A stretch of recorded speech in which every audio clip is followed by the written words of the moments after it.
누가복음 10장 25절에서 37절 말씀입니다.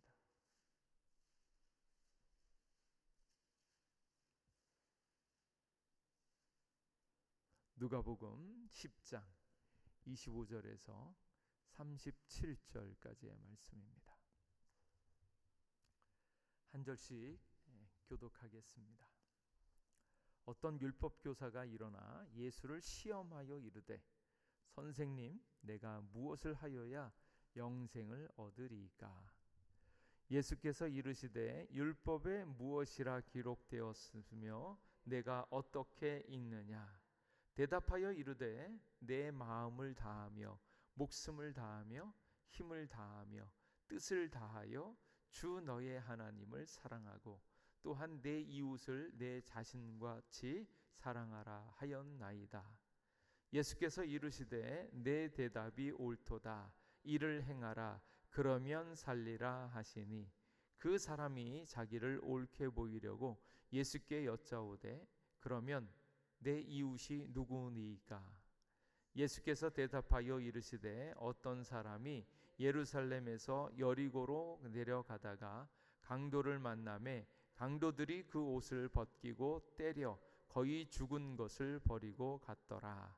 마침 한 제사장이 그 길로 내려가다가 그를 보고 피하여 지나가고 또 이와 같이 한 레위인도 그곳에 이르러 그를 보고 피하여 지나가되 어떤 사마리아 사람은 여행하는 중 거기 이르러 그를 보고 불쌍히 여겨 가까이 가서 기름과 포도주를 그 상처에 붓고 싸매고 자기 짐승에 태워 주막으로 데리고 가서 돌보아 주니라.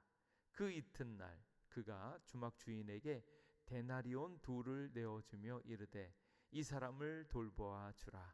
비용이 더 들면 내가 돌아올 때에 갚으리라 하였으니 내 생각에는 이 세 사람 중에 누가 강도 만난 자의 이웃이 되겠느냐? 같이 읽겠습니다. 이르되 자비를 베푼 자니이다.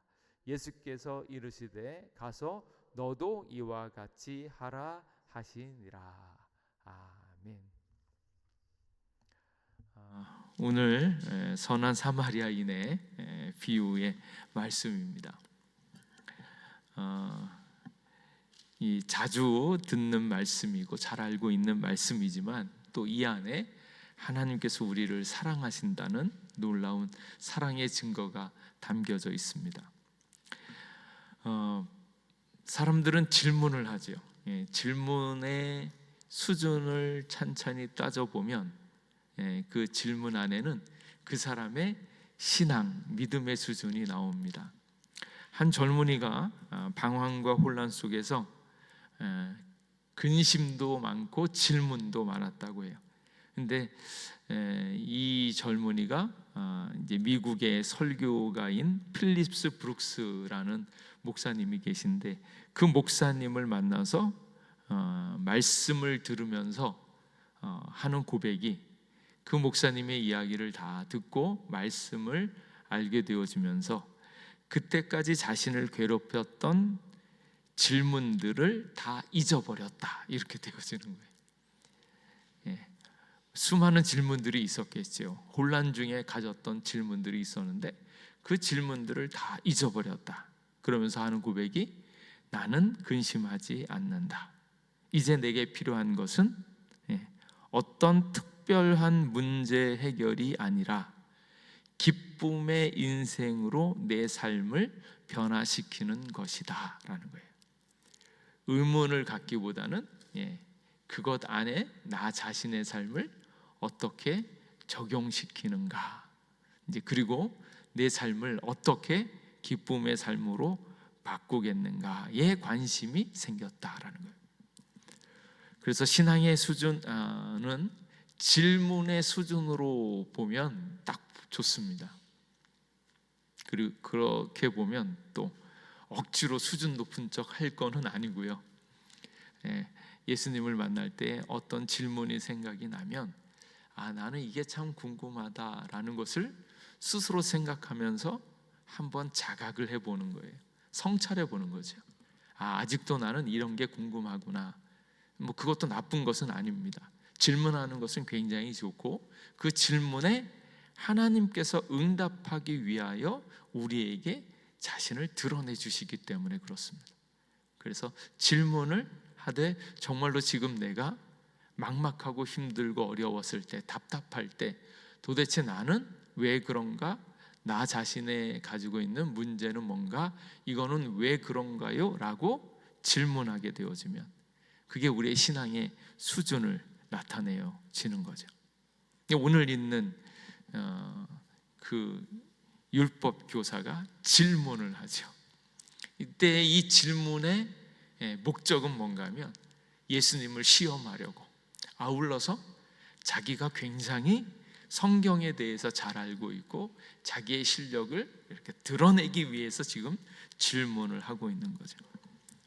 이 가장 큰 질문의 핵심은 내 이웃은 누구인가, 누가 내 이웃인가를 질문하잖아요.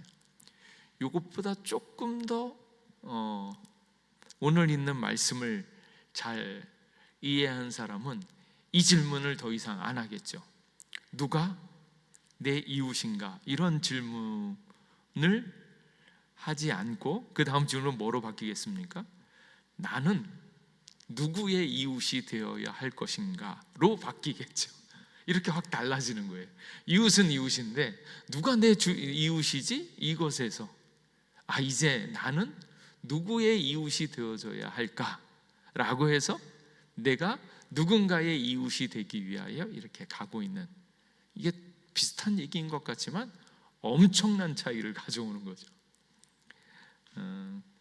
오늘 있는 이 이야기 제일 첫 번째 하는 질문이 무엇입니까?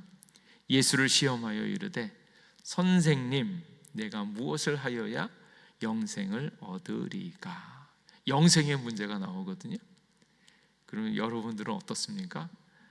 불쌍한 영혼이라고 이렇게 생각을 하겠죠.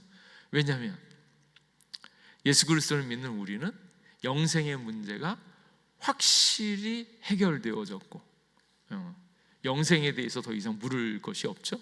또 영생을 또 다른 말로 이야기하면 구원받는 것 또는 천국 가는 것, 이렇게 되어져요. 천국 갈 수 있나요? 이거는 더 이상 질문거리가 아니죠. 영생을 어떻게 얻을 수 있을까? 이것도 우리는 질문이 아니죠. 왜 그런가?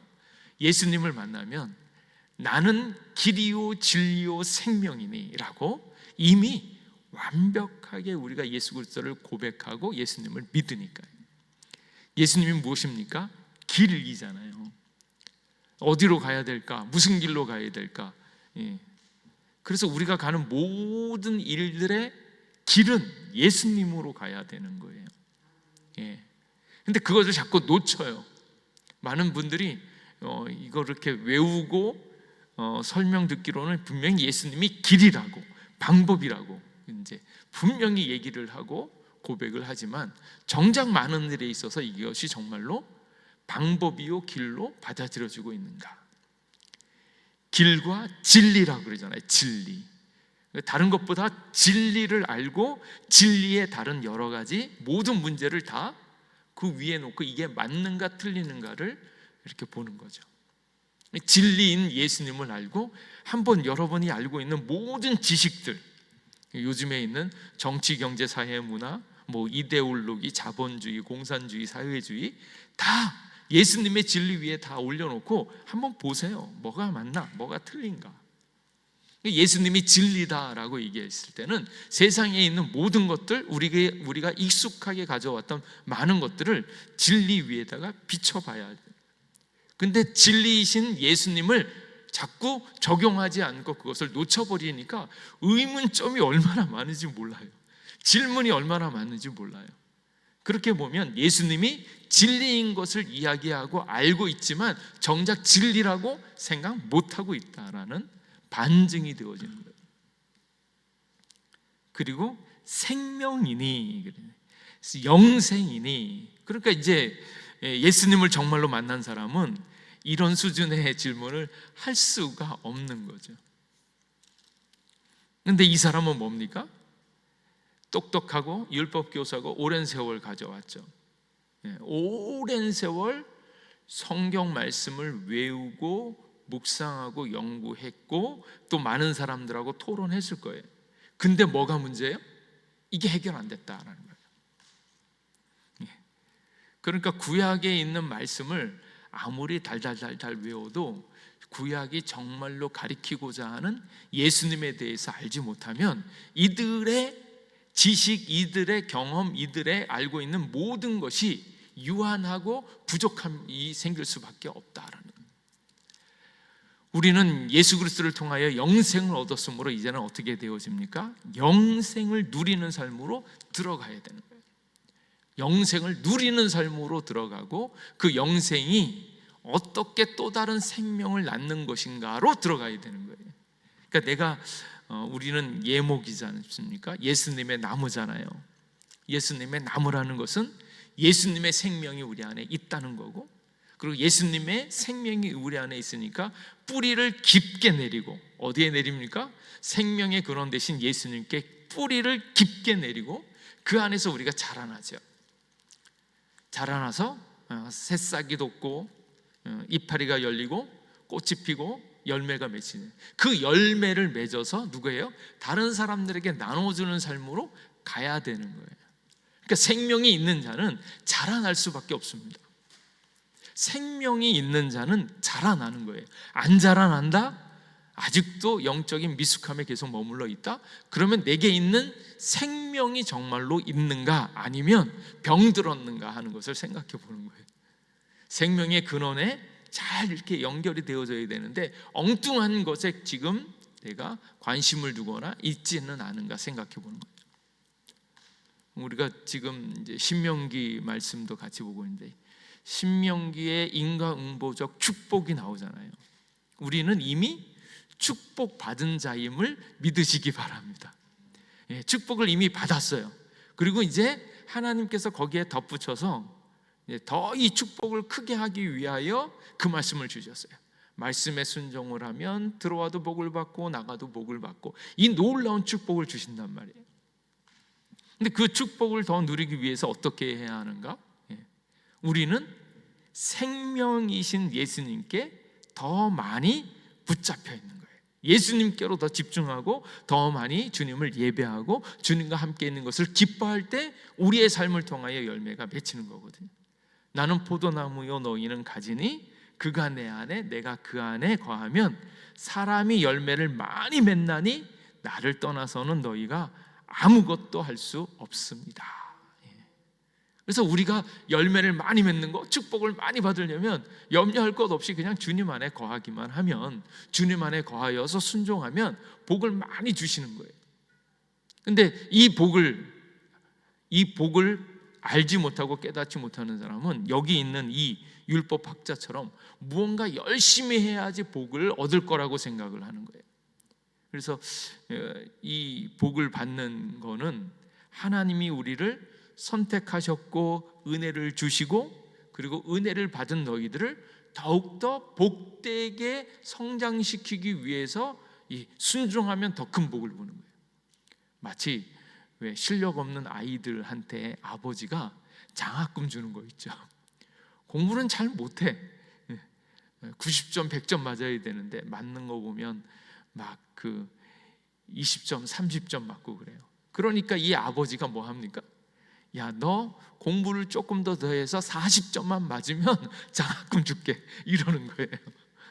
40점만 맞아도 지금 30점 맞고 있는데 공부를 조금 더 잘하게 하기 위해서, 아빠 말씀 순종하게 하기 위해요 40점 받으면 복을 더 줄게, 이렇게 얘기하는 거예요. 실력이 좋아서 복을 주는 게 아니라 이 아이를 공부하게끔 하기 위해서 장학금, 격려금을 주는 것이 축복이다라는 거예요. 그 복을 주는 이유는 무엇인가요? 잘했기 때문이 아니라 이유는 딱 하나요. 내 자녀이기 때문에 내 자녀가 공부를 더 잘하게 하기 위해서 장학금을 주는 거거든요. 그러니까 축복의 개념이 말씀에 순종하면 복을 얻는다라는 개념이 내가 열심히 해서 복을 얻게 되어지는 것이 아니고, 아버지, 나는 하나님의 자녀이고 하나님이 내 아버지가 되어 주셔서 내가 아버지의 말씀에 순종해서 공부를 하면서 성적이 좋아질 것처럼 이렇게 그 말씀에 순종하면 거기 위에다가 복을 막 부어 주시는 거예요. 그게 복의 근원, 복의 비밀입니다. 그래서 예수님이 길이요 진리요 생명이니 그 축복을 분명히 알면 우리가 인간적으로 애를 쓰거나 수고하는 것이 아니고 오직 주님 안에 거하는 것, 주님의 생명에 딱 붙어 있으면 생명을 누리는 거고 영생을 누리는 거고 길과 진리로 가고 있다라는 것을 딱 아는 겁니다. 그것을 모르는 사람들은 아무리 해도 현상이 대번에 나타나죠. 영생이 없는 거예요. 영생을 못 누리는 거예요.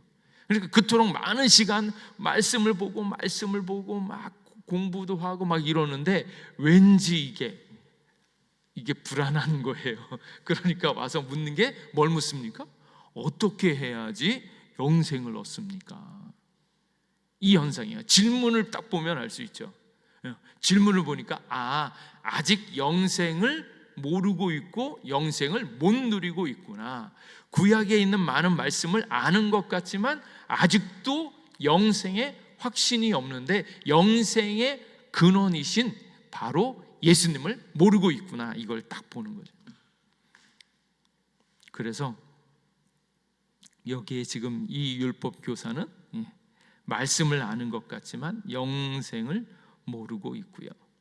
길이요 진리요 생명인 이 사람 예수님에 대해서 모르고 있는 거예요.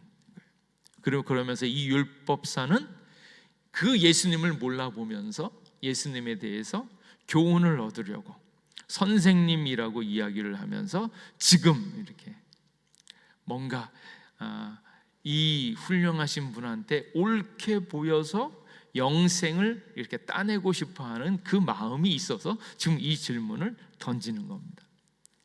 그러니까 예수님은 이 사람에 대해서 이제 알고 있는 거죠. 영생을 모르고 있구나. 영생을 모르고 있구나. 구원의 길을 모르고 있구나. 그걸 알면서 그러면 그의 성경 지식을 통해서 이것을 가르쳐 주려고 뭐라고 얘기합니까? 율법에 무엇이라고 기록되었으며 내가 어떻게 읽느냐. 구약에 있는 말씀을 쭉 하나님의 뜻대로 읽었으면 반드시 예수님을 알아봤을 거고 예수님에게서 생명을 누렸을 텐데 그걸 모르니까 모르고 있구나. 그럼 율법에는 뭐라고 얘기를 하고 너는 그것을 어떻게 해석하는가? 구약에 있는 말씀 가운데 모세를 통해서 다윗을 통해서 분명히 예수님을 믿을 수 있도록 계시해 놓았습니다. 근데 그것을 이해를 하지 못하고 받아들이지 못하고 있으니까 그에게 묻는 거예요. 그랬더니 뭐라고 얘기합니까? 마음을 다하며 목숨을 다하며 힘을 다하며 뜻을 다하며 주 너의 하나님을 사랑하고 또한 내 이웃을 내 자신같이 사랑하라 하였나이다. 하나님께서 주신 큰 뜻이 두 가지가 있죠. 하나님 사랑, 이웃 사랑이요. 하나님 사랑, 이웃 사랑. 이 계명을 왜 줬을까요? 하나님께서 계명을 주신 이유는 그 계명을 지키기에 실패한 우리의 실패를 봐라. 에덴 동산에서 아담에게 이브에게 선악과 나무는 따먹지 마라. 그 열매는 따먹지 마라. 이렇게 얘기했는데 그걸 어떻게 했습니까? 무죄했었던 죄가 없었던 아담과 하와도 실패했는데 우리는 어떻습니까? 이미 죄인의 자손으로 태어난 우리는 우리 안에 육적인 죄성이 그대로 남아 있어서 어쩔 수 없이 실패하는 거예요. 우리의 본성대로 아담의 본성을 그대로 타고난 우리는 타락의 본성을 가지고 있기 때문에 실패합니다. 그래서 율법을 준 이유는 너희들이 율법에 의해서 실패했음을 발견할 수 있도록 율법을 주었다는 거예요. 하나님 사랑하라고 얘기하고 신명기 28장에 복 선언을 하지만 그 복에 성공했느냐? 하나님은 끊임없이 조그마한 순종이 보였을 때도 복을 주었어요. 그럼에도 불구하고 완벽하게 순종했느냐? 순종에 실패했다. 어떻게? 오히려 저주받을 일들을 더 많이 했다.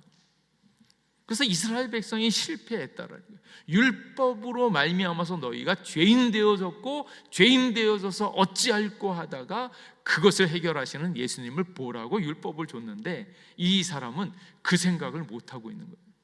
그래서 그 율법을 가져다 놓고 여전히 잘 지킬 거라고, 지키면 복을 받을 거라고, 또 지키면 영생을 얻을 거라고 그렇게 생각하고 있는 거예요. 그래서 이제 율법에 뭐라고 했느냐? 하나님 사랑, 이웃 사랑 이야기했습니다. 그러면서 예수님께서 딱 말씀하시죠. 내 대답이 옳도다. 이를 행하라. 그러면 살리라. 행하지 않으면 어떻게 돼요? 죽죠. 근데 너희가 온전히 행하였느냐?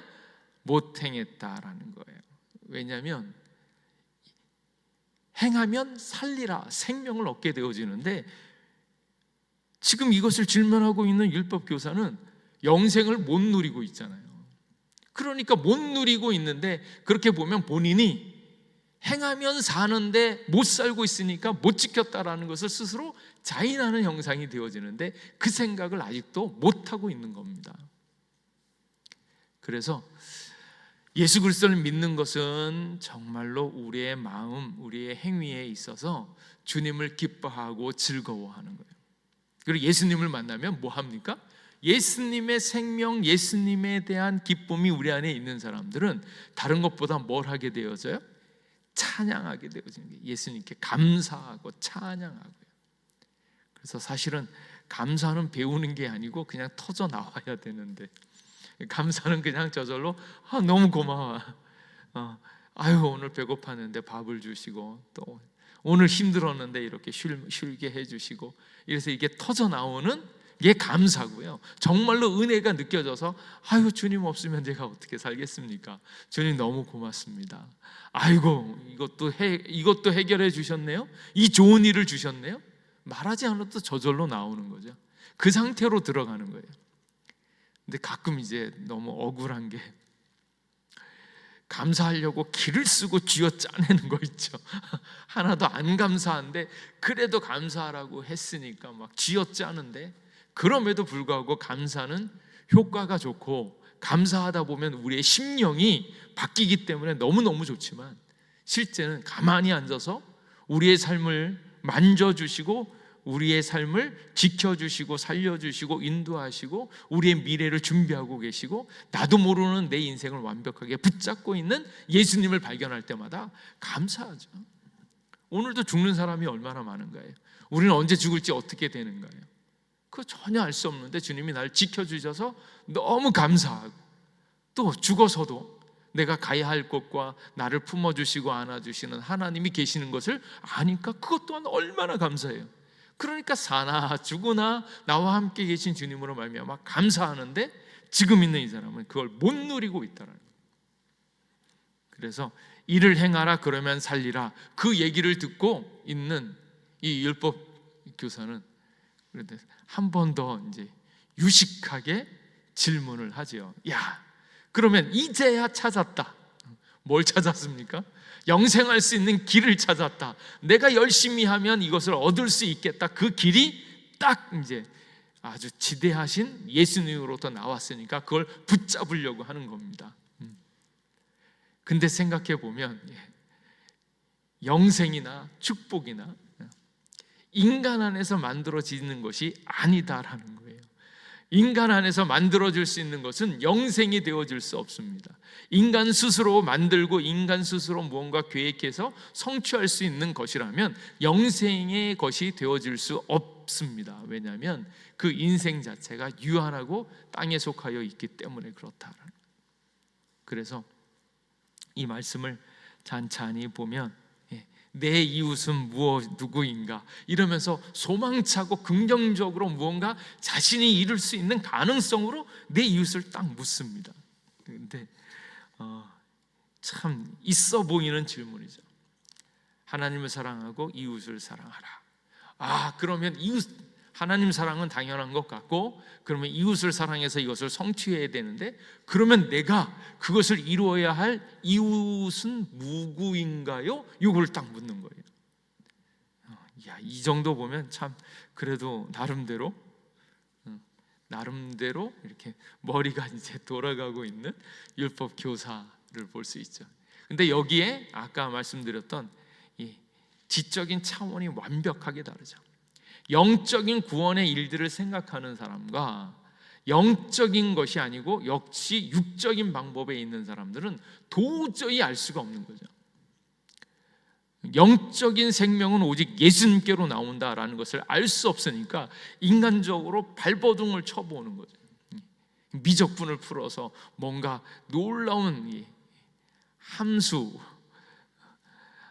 그런 것들을 풀어야 되는데 아직도 1, 2, 3, 4밖에 모르는 사람은 거기서 헤매일 수밖에 없는 이런 현상이 여기에 나와 있습니다. 그러니까 지금 이 율법 교사에 가지고 있는 문제는 뭡니까? 구원이 모른다는 거고 영생에 대한 문제인 거죠. 그러니까 어떻게 보면 오늘 있는 이 말씀의 핵심은 이웃 사랑, 이웃을 사랑해야 된다라는 것이 아니고 이후에 나와 있는 세 사람의 이야기가 선한 사마리아 비유를 해가지고 세 사람의 이유를 얘기를 하는 이유는 무엇인가 하면 이 율법 교사에게 구원의 길, 영생의 길이 무엇인가를 보여주는 본문이다라는 거예요. 그러니까 단순히 이웃을 사랑해라, 네가 사랑하고 섬겨야 될 이웃은 이런 사람이다 라고 얘기하는 것이 핵심이 아니다라는 거예요. 그러므로 우리의 이웃은 누구인가요? 이 율법학자가 내 이웃이 누구니까 이렇게 얘기했더니 예수님께서 자, 잘 들어봐. 선한 사마리아 비유의 이야기를 쭉 하잖아요. 이웃이 누구인가요? 이 당시에 여러분의 이웃은 누구인가요? 이것도 한번 생각해 보면 우리가 복음을 알고 있는 복음 중심 생활을 하고 있는 개인이 되어졌을 때 그 다음 하는 문제는 교회를 이루려고 할 때 복음 중심 공동체를 이루는 겁니다. 어떤 프로그램이라든지 무엇을 하든지 이런 것들보다 더 중요한 것은 복음을 깨닫고 있는 성도, 복음을 깨닫고 있는 개인을 만들면 그 개인이 천국, 하나님 나라를 누리는 것이 공동체를 이루게 되어져 있어요. 그러면 복음 중심 공동체를 만들어 갈 때 이때 이제 우리에게 제시되어지는 문제가 너의 이웃은 누구인가? 너의 형제 자매는 누구인가? 우리가 교회를 이뤘잖아요. 교회는 형제 자매인가요? 이웃인가요? 이스라엘 백성은 유대 민족으로 결속된 공동체여서 이웃은 동족이었습니다. 어떻게 보면 다 혈통으로 만나요. 알잖아요. 12지파인데 12지파의 그 아버지는 야곱이죠. 야곱, 이스라엘. 그러니까 사실은 한 동족이거든요. 그 동족 가운데서 사랑할 수 있는 사람으로 이웃이 있는 거예요. 그러니까 예수 그리스도를 온전히 믿는 성도는 그 안에서 우리의 이웃이 누구인가 하는 것을 이렇게 확인하는 거예요. 공동체의 일원으로서 형제 자매인가 이웃인가, 그 이웃과 더불어서 이렇게 서로 사랑의 관계로 들어가야 되는가. 그래서 이런 배경 속에서 이제 오늘 있는 이야기가 나오는데, 사마리아인의 비유를 제시할 때 당시에 예루살렘에서 여리고로 내려가는 그 길에서 노상 강도가 많았다 그러죠. 좀 으슥한 곳도 있었고 또 치안이 불안하니까 많이 이제 갈취를 당하고 강도짓을 당했죠. 거기서 이제 레위와 제사장들은 우연히 지나가다가 강도를 딱 만나고 쓰러진 사람을 보고 그냥 지나쳐 버립니다. 이 사람들은 다 뭔가요? 종교적 열심을 가지고 있었고 뭘 배웠을까요? 하나님 사랑, 이웃 사랑을 끊임없이 배웠겠죠. 구약 성경에서 나와 있는 얘기가 하나님 사랑, 이웃 사랑이잖아요. 그걸 끊임없이 얘기하고 있었던 이 제사장과 레위인이 서로 날마다 말씀을 외우고 묵상하고 사람들이 만났을 때 신앙 문제, 율법 문제로 서로 논쟁하고 있는 가운데 분명한 것은 하나님 사랑, 이웃 사랑이 있었는데 말씀은 잘 아는데 뭐가 안 됩니까? 실천이 안 되는 거예요. 왜 그럴까? 근데 이제 거기에 상대되는 것은 누굽니까? 모든 사람이 싫어하고 버릴 것처럼 멸시하고 있는 사마리아 사람은 그런 거 잘 모르고 있을 수도 있는데 문제는 그 안에 뭐예요? 복음의 핵심인 하나님의 사랑, 이웃 사랑이 그 안에 있더라라는 거예요. 그러니까 율법적으로는 많이 아는 것 같은데 진짜 하나님 뜻대로 하는 그 이웃은 누구인가? 그것에 대해서 바라보건대 제사장과 레위인은 굳이 심성이 나쁜 인간이라고 볼 이유는 없을 것 같아요. 근데 제사장은 뭐 하겠습니까? 막 이렇게 열심히 가겠죠. 가는 이유가 어쩌면 예배를 드리기 위해서, 제사를 드리기 위하여 갔을 수도 있고, 제사장이니까 무언가 사역과 일 때문에 바빴을 수도 있고요. 그러니까 하나님 사랑, 이웃 사랑을 온전히 감당하기에 실패하는 이유 첫 번째가 뭐예요?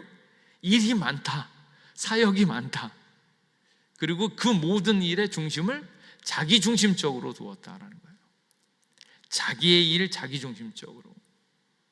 근데 여기에 가만히 보면 이 세 사람 중에 누가 강도 만난 자의 이웃이 되겠느냐라고 이 이야기를 할 때 이웃이라고 결정하는 사람은 누군가요? 제사장, 레위, 사마리아인 있을 때 누가 내 이웃인가라고 판별할 수 있는 권리는 누구에게 있냐면 강도 만난 자에게 있다라는 거예요. 그러니까 우리가 누구를 돕느냐가 아니라 정작 그 사람이 이 사람이 내 이웃이에요, 이 사람이 내 이웃 아닙니다 라고 결정할 수 있는 그 이웃의 정의를 결정해 줄 사람이 누군가 하면 강도 만난 자라는 거예요. 그러니까 이 강도 만난 자의 이웃을 따지려고 할 때 첫 번째 제사장은 할 일도 많고 볼 일도 많고 자기 중심적이고, 그리고 무엇보다 마음의 여유가 없어요. 근데 이것을 가만히 보면 오늘을 살아가고 있는 기독교인의 삶을 보면 너무나 일이 바빠요. 우리 교회는 그나마 여유가 많죠. 예배드리고 교제하고 난 다음에 여유가 많으니까 이렇게 저렇게 대화를 많이 하지만, 이제 과거에 다른 교회 보면 뭔 교인이 이렇게 일이 바쁜지 교사하랴, 성가대하랴, 식당 봉사하랴 막 이러느라고 정신하라고 누구하고 만나서 여유 있게 이야기하기가 쉽지 않다. 정말로 가난하고 힘들고 조금은 이렇게 갈급해 보이는 사람이 나타났을 때 여기 좀 앉아보라고, 나랑 같이 얘기하자고 할 수 있는 여유가 있어야 되는데 여유가 없어요. 그리고 하나님 사랑, 이웃 사랑의 말씀이 들어오면 그 말씀이 그 안에 내재가 되어져서 삶으로 나타나야 되는데 말씀은 많이 알아, 율법은 많이 깨달아, 확실하게 그런 것 같아. 근데 뭐가 안 나와요? 삶으로 이게 안 나오는 거예요. 그게 진짜 사랑일까? 사랑의 완성은 어디에 있습니까?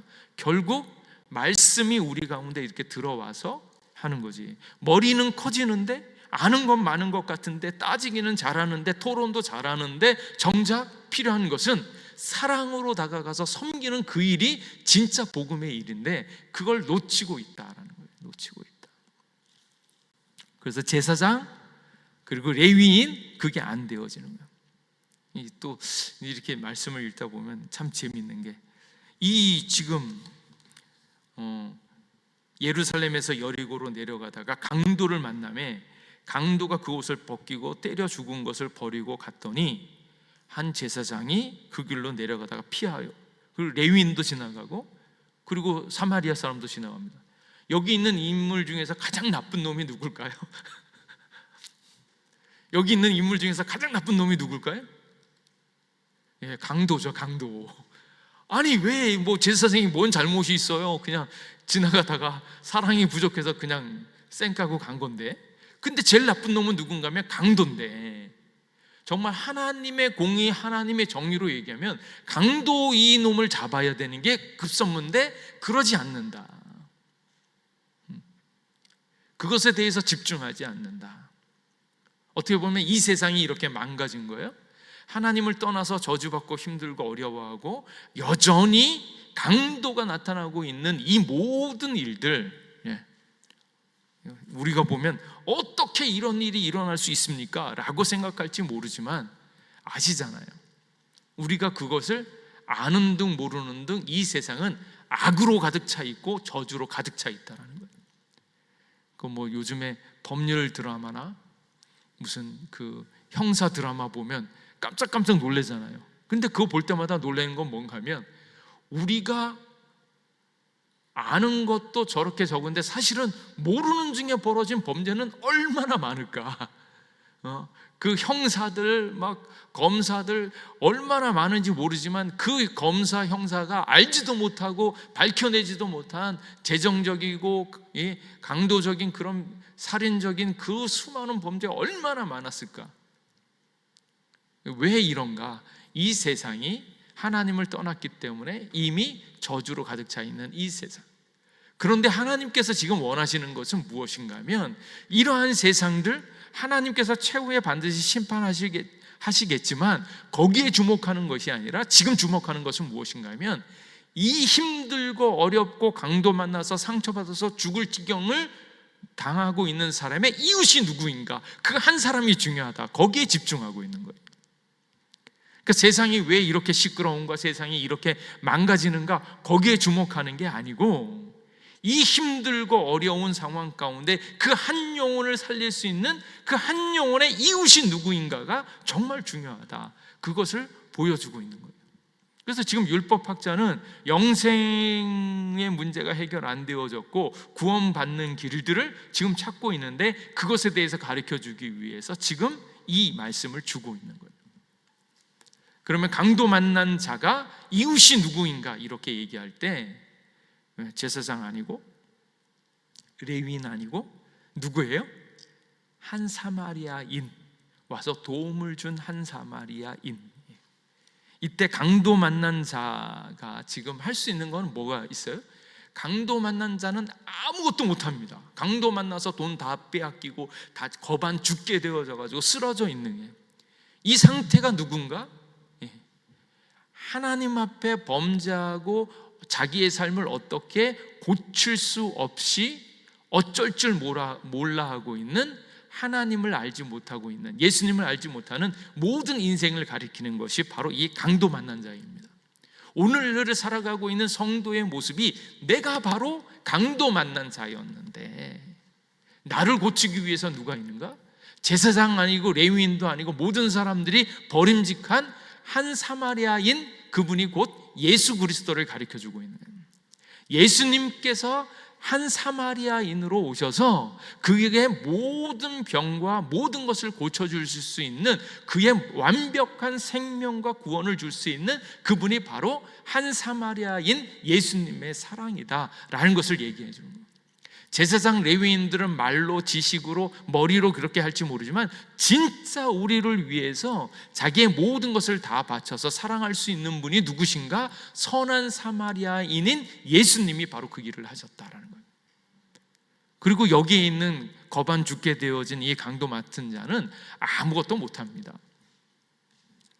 아니 가까운 그 주막에 가서 거기에 주막 주인한테 가서 고쳐달라고 얘기도 해도 되는데 그럴 수 없는 거죠. 이미 완벽하게 다 빼앗겨 버려서 건강까지도 생명까지도 위협받아서 아무것도 하지 못하는 그 지경에 이르렀는데, 그 지경에 이르렀던 이 사람을 고치기 위해서 모든 사람들이 멸시하고 있는 사마리아인이 이렇게 와서 사마리아인이 이를 도와주게 되어졌다. 그러므로 말미암아서 이 사람을 낫게 하고 고쳐주시고 새롭게 하는 그 일들을 이 한 사마리아인을 통하여서 이렇게 했다라는 거예요. 그래서 이 말씀은 이 선한 사마리아인이 바로 예수님이고 예수님을 통하여 영생과 구원의 문제가 해결되어진다라는 것을, 이것을 이렇게 설명한 문제입니다. 그리고 진짜 예수님께서 우리에게 있어서 선한 사마리아인이 되셨듯이 우리도 이제는 예수님과 함께 예수님의 선한 사마리아 일들을 감당하라. 근데 이제 여기서 이제 조심해야 되는 것들은 우리도 선한 사마리아인이 되어야지라고 하는 것이 아니라 우리도 선한 사마리아인 되신 예수님을 믿어야 된다라는 거예요. 믿어야 된다. 나도 예수님처럼 착한 일 많이 해야지, 선한 사마리아인처럼 선행을 쌓아야지, 그렇게 가는 게 아니라 예수님을 믿고 예수님의 사랑과 은혜가 우리를 통해서 흘러나오는 것이지, 내가 행위를 통해서 이렇게 나의 공덕을 쌓는 그 개념은 아니다라는 거예요. 그래서 오늘날 이 선한 사마리아인의 이야기를 쭉 하려고 할 때 많은 사람들이 선행을 하려고 하는 그런 것이 있는데, 그게 아니라 내가 강도 만난 자가 되어져서 아무것도 할 수 없고 정말 죽을 수밖에 없는 그 지경이 되어졌을 때 예수님께서 오셔서 우리를 고쳐주시고 만나주시고, 그러므로 은혜를 받는 자는 완벽하게 수동적인 거죠. 강도 만난 자는 아무것도 할 것이 없습니다. 그냥 너무 힘이 없어서 그냥 이 사마리아 사람인지 제사장인지 레위인인지 고를 틈도 없고요, 무조건 이렇게 와서 고쳐주는 자에게 완전히 엎혀서 갈 수밖에 없는 그 지경. 이때 누가 이웃이 되겠느냐? 강도 만난 사람이에요. 우리에게 영생을 얻게 해줄 수 있는 분이 누구신가? 사마리아인이라 할지라도 나에게 정말 생명과 구원을 주신 분이 바로 그 예수님이다라는 것을 보여주고 있는 일이다라는 거예요. 그래서 우리는 예수님만 믿으면 완벽하게 고침받고 하나님의 놀라운 사랑을 경험하게 되어질 줄로 믿습니다. 그리고 우리는 이제 이후로 예수님의 말씀을 온전히 알고 배우되, 그것이 뭐로요? 머리에만 머무는 게 아니라 진짜 이웃을, 우리가 누군가의 이웃이 되어지도록, 누군가에 다가가서 그에게 예수 그리스도의 생명을 전할 수 있는 자가 되어졌을 때 그의 이웃이 되어진다. 우리의 주변에 있는 많은 사람들 얼마나 힘이 들고 어렵습니까? 근데 그에게 해결되어지지 않은 문제가 무엇인가? 영생의 문제, 축복의 문제. 아직도 교회에 다니면서 자기가 선행을, 착한 일을 많이 하면 복을 많이 받을 거라고 생각하고 있는 그런 행위, 공덕 중심의 신앙생활, 율법주의적인 그 신앙생활에서 진짜 영생이신 예수님을 알도록 하고 예수님으로 말미암아서 그 문제가 해결되어질 수 있도록 돕는 사람이 바로 진짜 이웃이다. 그래서 예수님께서 강도 만난 자의 이웃이 되어 주신 것처럼 우리에게 우리의 이웃인 예수님이 되셨고, 우리들 또한 이제는 누군가의 이웃이 되어져서 그에게 다가가서 예수님을 증거해서 예수님의 생명을 그 가운데 전하는 거예요. 그래서 이제 질문의 수준이 확실하게 달라지겠죠. 누가 내 이웃인가 얘기할 때 나의 진정한 참 이웃은 예수님이셨습니다. 나도 이제 예수님처럼 누군가의 이웃이 되고 싶습니다. 이렇게 바뀌어져야 된다라는 것을 알 수 있습니다. 그리고 예수님께서 우리를 고치실 때 예수님의 고치심을 충분히 누릴 수 있기를 바랍니다. 그래서 강도 만난 자의 이웃이 누구인가? 선한 사마리아인이요. 왜 그렇습니까? 강도 만난 자가 아무것도 할 수 없을 때 그를 완벽하게 고쳐주신 분이 예수님이신 것을 경험했기 때문에, 그것을 이미 완벽하게 경험한 사람은 내 이웃은, 유일한 이웃은, 가장 좋은 이웃은 예수님입니다. 이것을 고백해야 되는데 많은 분들이 고침을 받다 말았어요. 고침받다 말고 엉뚱한 것에 다시 헤매고 있어요. 예수님을 만남으로 생명을 누려야 되는데 그것을 못 누리니까 여전히 이렇게 율법학자처럼 아는 것 같고 깨달은 것 같은데 영생을 얻으려면 무엇을 해야 되나요? 아직도 이 질문이 계속돼요. 천국 가려면 아직도 뭐 해야 되나요? 이렇게 질문하고 있으면 아직도 안 된다. 나를 고쳐주시는 예수님을 충분히 만나고 예수님께서 우리를 만지실 때 우리의 범죄함을 위해서 예수님이 자기 자신을 십자가에 내어주셨잖아요. 십자가에 내어주실 때 그것을 우리도 확실하게 우리 자신도 주님과 동일하게 그것을 내어드려야 돼.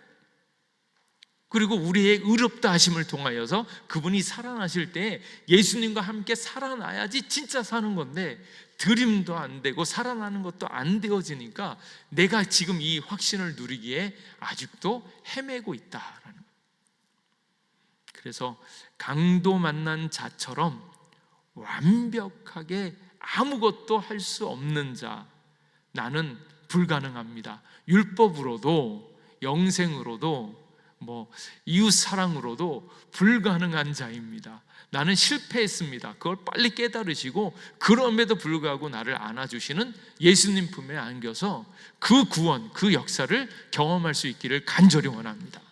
그럴 때 고백할 때 오직 예수님이 나를 고치시는 선한 사마리아인이 되십니다. 그러고 이제 나는 그 선한 사마리아인을 전하여 줄 수 있는 누군가의 이웃이 되어줄 수 있다라는 거예요. 그래서 이게 지금 복음의 핵심인가 동시에 내가 복음 중심의 생활, 복음 중심을 온전히 알면 그 다음에 뭐예요? 내가 이 복음을 같이 나눌 수 있는 이웃을 전하는 게 그 다음 일이다. 그래서 복음 중심 공동체로서 내 이웃은 누구인가? 내 형제자매는 누구인가? 정말로 예수님의 사랑대로 그 사랑이 우리 가운데 일어나고 있는가 하는 것을 확인하는 겁니다. 그래서 오늘 있는 이 선한 사마리아인의 비유를 통해서 선한 사마리아인 대신 예수님을 꼭 만나시고 완벽하게 치유받는 여러분 되시기를 주님의 이름으로 축복합니다. 기도하겠습니다. 하나님, 오늘도 우리와 함께해 주셔서